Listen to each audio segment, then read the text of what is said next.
धन्यवाद आदरणीय प्राचार्य महोदय। मित्रों, मेरी अपनी समझ तो कहती है कि ज्ञान कभी कालबाह्य नहीं होता, परंतु संस्कृतियों को कभी कभी ऐसे क्षणों का भी साक्षी होना पड़ता है जब उनकी ज्ञान परंपराओं पर सदियों सदियों अनवरत साधना से अर्जित उनके अनुभवात्मक बोध पर आवरण डालने का प्रयत्न भी कुछ दूसरी मानसिकता के समाजों द्वारा किया जाता है।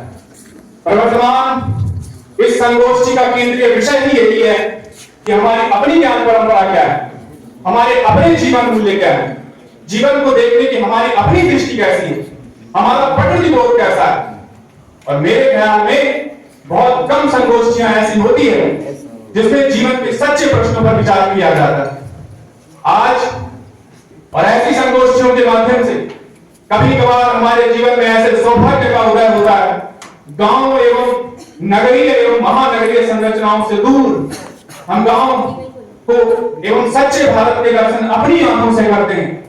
दरअसल हम पश्चिम के नजरिए से भारत को देखने के इतने आदी हो चुके हैं कि हमें न्याय व्यवस्था चाहिए तो पश्चिम जैसी, पुलिस चाहिए, प्रशासन चाहिए तो पश्चिम जैसा, हमें शिक्षा चाहिए तो पश्चिम जैसी, शोध पद्धतियां चाहिए तो पश्चिम जैसी, रिसर्च मेथोडोलॉजी हो।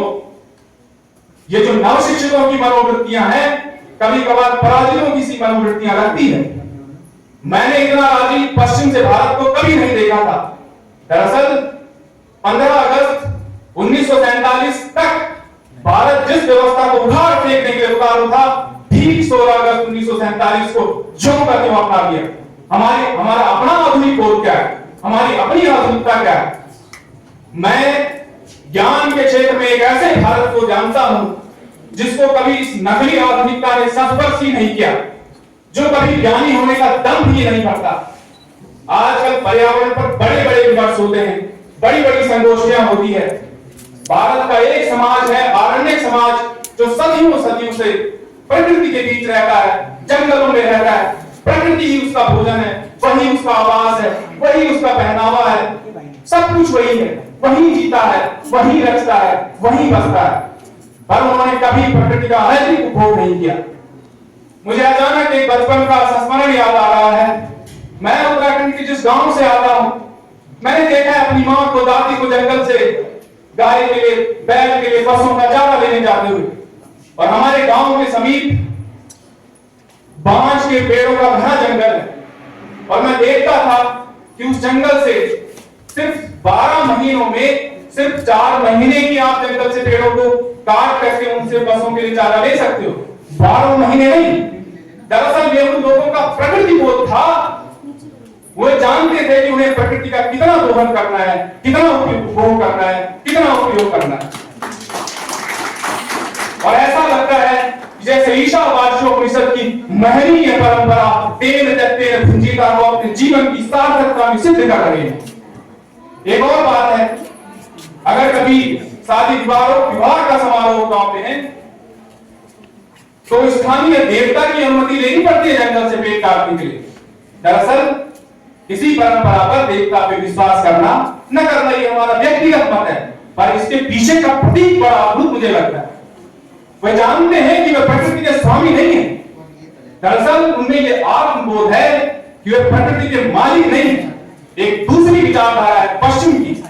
डेकार्ट अपनी पुस्तक ऑन द मेथड में लिखते हैं कि goal of knowledge is to bend nature to man's purpose, कि मनुष्य अपनी भौतिक आवश्यकताओं की, अपने जीवन की उपयोगिताओं को पूर्ण करने के लिए प्रकृति को अपने कदमों पर झुका ले। और इसी मानसिकता का परिणाम यह हुआ कि औपनिवेशिकता की 1.5 सदी के भीतर भारत में जंगल के जंगल साफ कर दिए गए। और आज आप पंजाब को देखिए, पंजाब में प्रकृति का, धरती का इतना शोषण हो रहा है किसानों के द्वारा कि गांव के गांव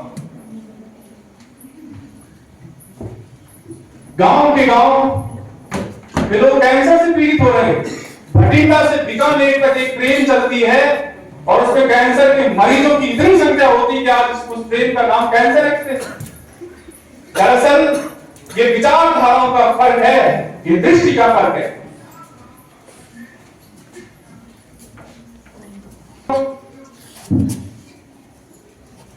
अनेक ऐसी बातें आजकल स्त्री दिवस पर बहुत ज्यादा बातें होती है, होनी ही चाहिए।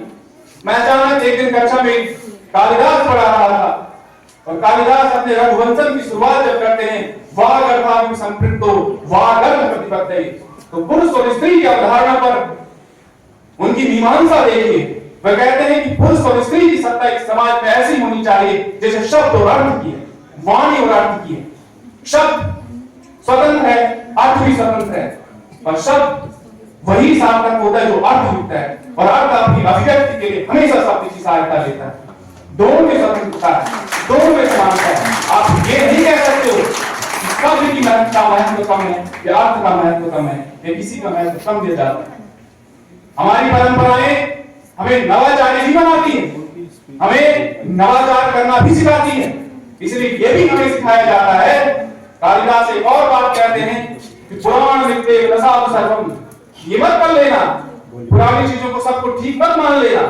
संतः परीक्षण तरत भजन्ते, समझदार लोग परीक्षण करके चीजों को ग्रहण करते हैं। और अगर आपकी परंपराएं, अगर आपकी मान्यताएं समाज के किसी भी व्यक्ति के किसी की भावना के विरुद्ध हो तो उनको तत्क्षण छोड़ देना।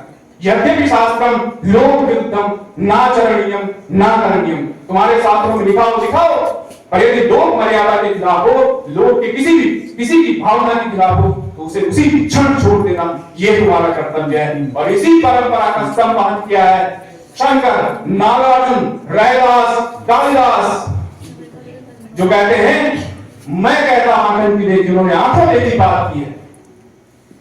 कहने को अनेकों बातें, पर अंत में मैं एक दृष्टांत के साथ अपनी बात को, अपने वक्तव्य को स्थगित करूंगा। मां जब अपने बच्चे को जन्म देती है और 1-1.5 साल बाद जब मां को लगता है कि बच्चे के पैरों में कुछ शक्ति आ गई है, उसमें कुछ सामर्थ्य आ गया है, तो एक दिन अचानक आंगन में उसे चलने की कोशिश करवाती है। बच्चा भी अपनी 5 उंगलियों से मां की एक उंगली थाम कर चलता है और पहली बार अपने पैरों पर खड़े होने का उत्साह बच्चे के चेहरों पर ठीक ठाक झलकता है।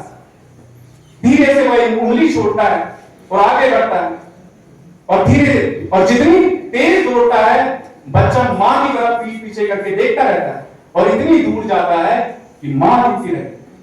मैं इतना ही कहना चाहता हूं, हमारी लोक संस्कृति, हमारी लोक परंपराएं, हमारा लौकिक जो ज्ञान है, ये हमारा घर है, ये हमारी मां है। दुनिया में कितनी भी दूर जाना, देखते रहना, लौट सकोगे नहीं। धन्यवाद।